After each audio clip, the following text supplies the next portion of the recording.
Hello, we are live. Hey, it's the Cookie Man. Hello, Marcus Wright, the Hello, Cookie hello. Man from Daddy's Dough Cookies. Oh, hello, everyone. You have tuned into Passion Speak, where we give those of the passion a platform to speak. And today we have the privilege of talking to the CEO of Daddy's Dough Cookies, MarcQus J. Wright. Marcus, thank you for your time and thank you for coming on, talking to us about your passion. Um, Thank you. Before you go into anything, I want to read this label. It says, "A daughter's dream, a father's passion, cookies made with love." Wow. And so I love these cookies. I want you to know that. And so um, tell us how did you get started with your Daddy's Dough Cookie program and Ooh, well, CEO? yeah, it's a long journey, and I'll try to be short if I can. If I need to, but it started when I was a teenager. I worked in a coffee shop. So in that coffee shop, I got to do a lot of the baking in that coffee shop. Loved it. Baked everything from cookies, cake, cupcakes, everything that you can think of that you would have in a coffee shop. And that's kind of where I developed my passion for baking. My family has always been in the kitchen. My father cooked, my grandmother cooked. So all of that experience I got from them, learning how to be patient with stuff, all of that. So I baked a lot over time. And then got married, had a couple of kids. My grandmother passed away, and I started to spend a lot more time in the kitchen. And during that time, I started to pick cookies back up. And that's when my daughter, tasted the cookies, and she said, "Dad, you should turn this into a business, Dad." I said, "I don't know if anybody will buy them." So I took them to work, and my staff ate them. They said, "Oh, these are great." I said, "Okay, they might be lying because this is my staff. So let me give them to my family." So I gave them to my siblings, and five brothers and four sisters had them all tried, and they were like, "Oh my gosh, these are amazing. You got to put these on the market." And that's when we started to do a little think tank about what the name should be, what the logo should look like, when it got the website, Instagram, Facebook, Twitter, all of that. And that's where we kind of got our origin story for Daddy's Dough. So who was a part of your think tank? Was that all of your sibs or just your household family? Well, it was mainly like kind of, so there's a chunk of us siblings who spend a lot of time talking in a group chat. So probably about at least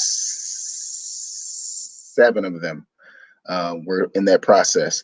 So eventually it was just my brother who said, I said, "Hey," I told him what I wanted. I said, "It has to kind of speak to me, creating the recipes, but my daughter having the idea." And he said, "What about Daddy Still?" I said, "Oh my gosh, that's it." So then he ended up developing the logo also, my brother Justin. So thank him for that. He loves, and I sent him a shirt every time. I said, "Hey, I'm gonna send you a shirt." Mhm. So so I sent him a shirt and all that after he helped us to design the logo. So yeah, so that sibling think tank has done a lot for us in terms of just developing new ideas and trying to figure out what markets to go after, and just keeping me motivated when things dip sometimes, and letting them know when they celebrate the successes with us too. So I make sure they know this is what just happened. I got a meeting with Meyer, all of that. So they always know all of that stuff when it's happening. Okay, that's exciting. Yeah. That's exciting. I on occasion I buy batches of cookies, and I did Hmm. recently because I hadn't had any in a while. And Hmm. so this is one of my favorites. It's called the Beast. It has chocolate, butterscotch, coconut, and walnut. And these cookies are chewy. Hmm. I've had them. Oh, there's a little tiny bit of a crunch in this one.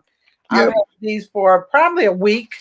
I've had Hmm. them in my home. They're dwindling. I shared them with a bunch of different friends because I bought a big batch, and they were like, "Ah, you know what people really like?" And I'm Hmm. not a fan normally of this, but that what is it? Oatmeal cranberry oatmeal. Yeah. Oatmeal cranberry. Yep. Oh my Yep. gosh. So I had a little piece. I was like, y'all, this is really good. But Yeah. they really people were scrambling over those. I didn't order enough of those. So Yeah. That's a anyway, that's a good one. um, We when we did that one, we were trying to do something different than raisins, because we were always, oatmeal raisin is a pretty classic cookie, and we do make that cookie. But there was a friend of ours who said, "Hey, have you tried to do them with cranberries?" And that was just a runaway hit, and we've never taken it off the menu since we put it on there. That reminds me, when I shared it with friends, they said, so where, where do we go to leave stars or Lee? I was so impressed. I was like, what? Seriously? They wanted to know, where do they go to leave comments? And I don't know if they follow through, because people don't usually follow through a whole lot. But anyway, I went on because I wanted to see where we could go. And I found you on Google. Yep. And I found you somewhere, and I was shocked. You had a perfect 5 stars everywhere. Yep. Like everywhere. I was like, not even a 4. There's 5 stars all over the web. And I was just like, wow. And you guys are so humble. I appreciate that. But I think because you mentioned someone said, oh, it was real popular. I know that as a practice, you guys listen to your customer. Yes. We that's how we came up with a lot of our recipes too, because we'll do stuff and a customer will say, well, we didn't have a lemon cookie a few years ago, and the customer was like, you really should make a lemon cookie. And I said, okay. So I said, I have an idea. I love lemon and coconut. So that's how we created our Summer Breeze cookie. That's one of our more popular cookies, and we do it seasonally as well. We typically run it from mid-April to the end of August. So a lot of time, the beauty cookie, the chocolate toffee pecan that came from my friend George Davis, he said, hey, I got an idea for a cookie. So okay, put it in a cookie. People are like, oh my gosh, this is the best cookie I've ever tasted. So we take suggestions. If we got over 30 flavors now. Yeah, the beauty. Yeah, you see, you ate that one up already. The beauty is gone. That's another, because I love toffee and pecan. So I'm with George on that. Yep. So that's how we get a lot. Even the cream pie area that we went in, we weren't planning on doing those. So we had a friend of ours, kind of one of our first customers. She said, you know what? I'm gonna just send this to him. She would just send me different stuff. It was a video of somebody doing an oatmeal cream pie. I said, you know what? I can do that. So I did that, and now our cream pie brand is like exceeding just about anything else. We sell more of those in the Fresh Time store than we do anything else. Okay. So that's what, even we have a couple of vegan options on our menu. The vegan options, I was not planning on doing any type of vegan cookies. My daughter said, I have a friend who has an egg allergy. I said, okay, vegan chocolate chip. So she said, I talked to her mom and said, what do you do? She said, you can use a pumpkin, you can use applesauce, So we ended up making our own recipe for vegan chocolate chip cookies. We found where we can get vegan chocolate. We put pumpkin in our cookie instead of egg, and we use a vegan butter. So that's how we take suggestions from our customers all the time if they fit with what we're trying to do. I love to hear that. Yeah. Another one of my favorites is Snickerdoodle. Oh man, yeah. The Snicker. You see, there's only one in there. There's normally two in the pack. There's only one. I'm trying to make these stretch because I don't want to eat all the cookies. Right. They are really. I'm so happy for you. So, how old is the company, and when did you? I mentioned in our advertisement that you left higher education to do the cookies. Yeah. So I've been in higher ed. Well, I did it for about 15 years. I worked a couple years at Illinois State after I graduated from there. I actually worked full time while I got my master's degree, then came to Grand Valley in 2005, and then, finished kind of my higher ed career there. But what happened was, I had done, at one point I was like, man, I've done just about everything I wanted to do in higher ed. At the same time, I was developing this passion for this business, and things were kind of coming together with my passion for higher ed was kind of plateauing, where my excitement for the business was increasingly growing. And I knew the only thing I could do was either decide to keep this as a side business and keep it small, or decide to see how big I could grow it. So I said, in order to do that, I have to quit my job, because I don't want to be, doing a disservice to Grand Valley where I'm taking days off all the time and always on vacation because I'm running this business. So instead I said, I'm just going to resign. They tried to keep me, but I said, I gotta try to see where this thing takes us. So we had already started the business in 2015. We were doing stuff out of our house. And in 2018, right after I resigned, we did a wedding out of our house. We did 600 cookies in our house. And my wife was like, you can't keep doing this like this. So that's when we started to look at commercial kitchens. So yeah, we baked 600 cookies out of the house. Took me, I think it took me at least 12 hours to do that. Wow. Where now it takes me just a few hours to do it in the kitchen that we're in now. But we decided, we're going to go commercial.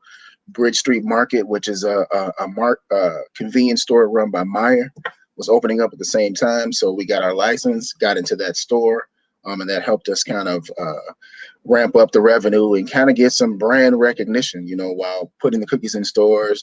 Now we're at the GVSU Farmers Market, the Fulton Street Farmers Market, and now we're going to try to sell online. So that's what we've been trying to do. So each year presents new challenges, just like last year did. So, we, like I said, been running it since 2015, commercial since 2018, and hopefully we'll keep growing from here.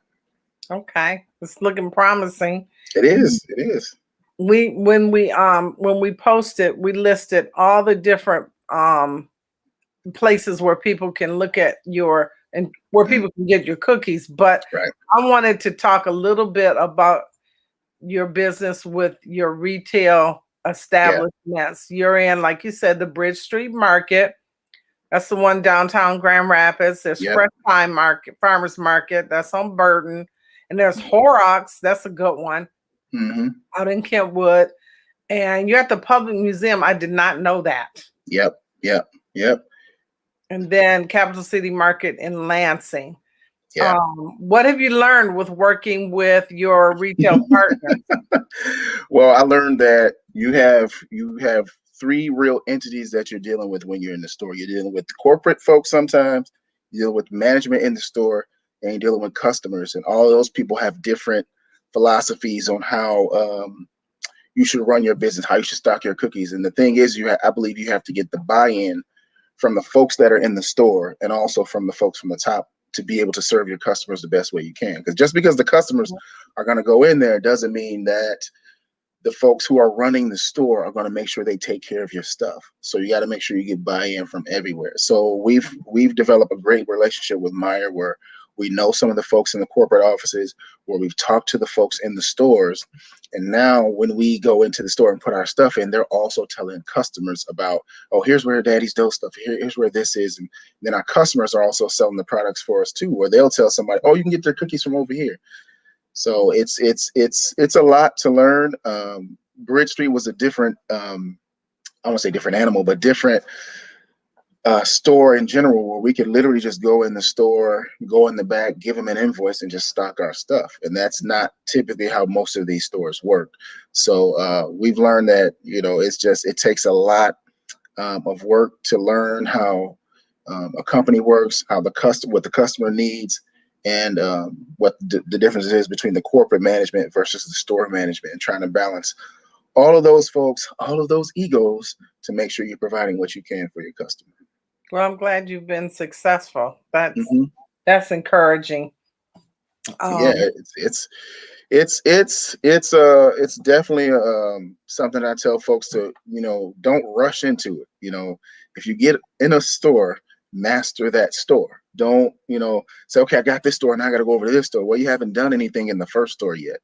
So have you maxed out your capability in that one store that you already have? So, and you don't want to start, sometimes the more stuff's out there for the customer, the more confusing it is too. So you're like, oh yeah, we're in every store, when you're not in every store. You want to make sure you're very detailed and very strategic with where you are. So we're trying to put ourselves in different spots in Grand Rapids. So pretty much you can go to our site and say, okay, this is close to my house, click, and you can kind of, know which store you can get our products from. So that's how we're, even as we go into expand into more Meijer stores, we're making sure we're real strategic and not putting, our cookies in this store, which is right next door to this store. So for us, it doesn't make sense to do that.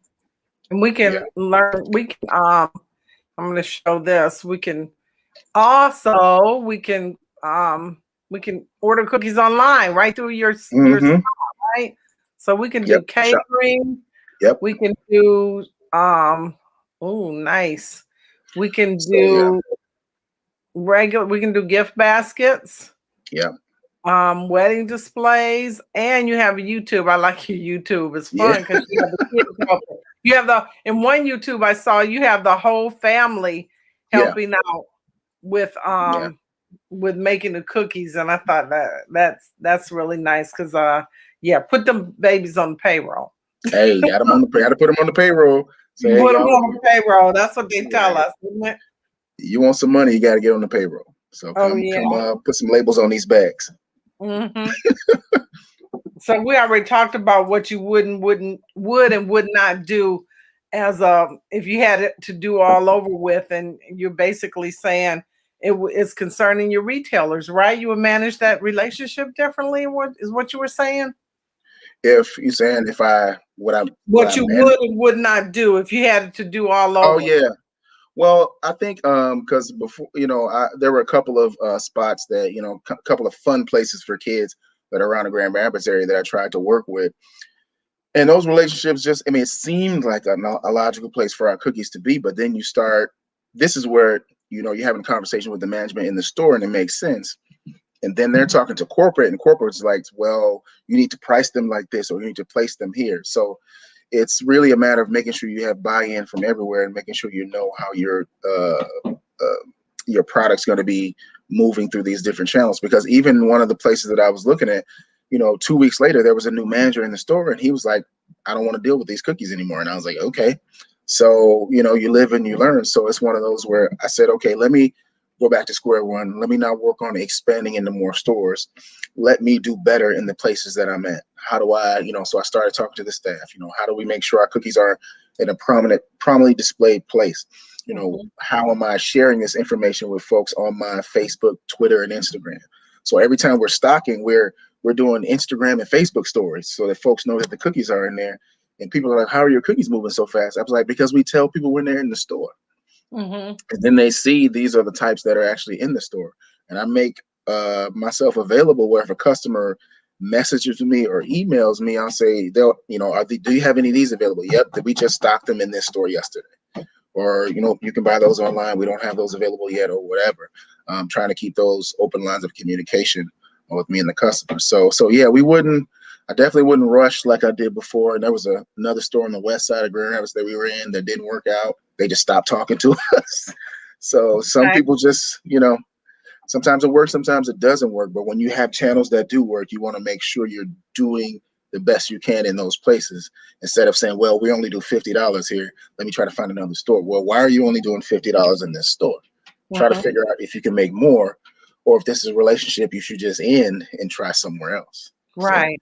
And yeah, don't be afraid to end that. I like that. yeah, it's man, it's very it's challenging sometimes because you feel like you maybe have failed, but at the same time, it's just an avenue you now know that does not work for you at this time. It may work in the future, but right Mhm. now it does not work. So let's go with the channels and the places and the companies that do work and that are willing to buy into your product and sell it to their customers. Yeah. Yeah, Well, it's it's um it is a very it can be a very good business if you know how to, like I said, push and sell your products and develop relationships with your customers. The best businesses I've seen have a relationship with their customers. Customers come up to us talking to us all the time like we've known them for years. mhm. So and that's what we like. So and they miss the kids too when we're at farmers markets and they don't see the kids. Where the kids at? So I Yeah, was telling I them before noticed that. when you and I first connected this Yeah, evening. I was like, "Where are the kids? Are they going to sneak in?" And you're like, yeah, "No, they're at karate. right. Yeah. So They're they doing got kid stuff." yeah, they're doing kid stuff. So we got them in martial arts. So they do that on Tuesdays and Thursdays. So yeah, and they may still, if they get back in time, they may still come downstairs and try to, jump in. We'll Oh, see. that'd be nice. Yeah. Yeah. Um. Well, I'm not going to keep you. I'm because I know that you got family obligations, and you always got to be thinking when you're an entrepreneur, the work is never done. There's Never. always something for you to do. So we appreciate your time. So do you have any parting thoughts that you want to leave with everyone? Hmm. But before you, I just remember something that I recalled you saying. You had said when your grandma passed, you Hmm. remembered your passion for baking and how it really helped you Yeah. through the Oh grief yeah. process. Oh yeah. Yeah. It's my with Yeah, it was a very difficult time because I'm still working at Grand Valley, and I was just trying to figure out how to deal with this grief. At one point, I just let it all out. Was in the kitchen with my wife, was crying and boohooing and all that. But I realized I was even in the kitchen because it was the place that reminded me of her. So I always, anytime I'll go on these cooking storms where I'll make like 3 different types of soup, a whole bunch of stuff, and freeze it for the family. And in that moment, I feel like my grandmother is in my presence. So the same way when I do the cookies, I just feel like it's my moment of of therapy for me. So I have a staff member that works for me 30 hours a week, and I'll tell her, hey, this is one of those days where I need to be in the kitchen for a few hours by myself. Working with people is cool and you're able to produce a lot, but sometimes I was like, I just need to be by myself in my zone for a little bit, getting my mental together. It just makes me feel good knowing that I'm producing something that is going to bring happiness to other folks. Oh, So yeah, it helped me out a lot, and had no idea it would lead to this. I was just doing it just to get through some stuff. Ended up turning it into a business. So yeah, oh, that touches me because I like yeah. to when people just operate in their passion for Hmm. almost for self-care or for Oh man, yeah. self-sufficiency, and God turns it into something. Oh my That's gosh, yeah, amazing. That is yeah, amazing. So yeah. I love that. So anyway, any last thoughts? We have a few people watching us, and I forgot to announce that comments are on. If anyone wanted to make a comment, that you're taking Q&As, Yeah. but anyway, so yeah, any Well, parting thoughts? well, the first thing I always tell everybody is when I'm on anything, make sure you go to daddysdough.com or follow us on Facebook or Instagram. We're also on Twitter. You can go there too. But my It's parting all on thoughts, there. It's all on right? the list. It's not, yeah, they got you. So, but I tell people one of the things is don't be afraid to pursue your dreams. And pursuing your dreams doesn't mean I'm just going to quit my job and run. It means I am researching my dream. I'm taking notes on my dream. I'm doing video diaries on my dream. I'm finding out if anybody else can be a coach to help me achieve my dream. So whatever it is, making sure you're doing something each and every day for that. I'm either researching cookies, reading about cookies, tasting other folks' cookies, coming up with something different, just to make sure we're always pursuing that dream. Because even though I'm in the middle of it, we can always be better at it. So I tell folks, don't be afraid to go after it. Take one step each and every day towards it, and eventually you'll be in the middle of it before you know it. All right. Yeah. Well, we wish you much success. I don't think you'll need it. You got that cranberry oatmeal cookie. That alone was like, oh, Hey. I love oatmeal more. I like the Beast and the Beauty, but Yeah. we really appreciate you stopping and talking with us and sharing your passion. I'm Sandra Jennings, host of Passion Speak. We're talking to MarcQus Wright, CEO of Daddy's Dough Cookies. His cookies is his passion. He loves being in the kitchen and baking. And follow him and all the Alyssa Carter. Oh, what'd she say? I'll I'll be be placing an order. placing the order. Thank you. Thank you. Yay! We appreciate you, Alyssa. We appreciate you for chiming in. Thank you, MarcQus. Thank you for gracing us, and good luck. And I will see you at the markets. All Okay. right. Sounds All good. Thank you. right.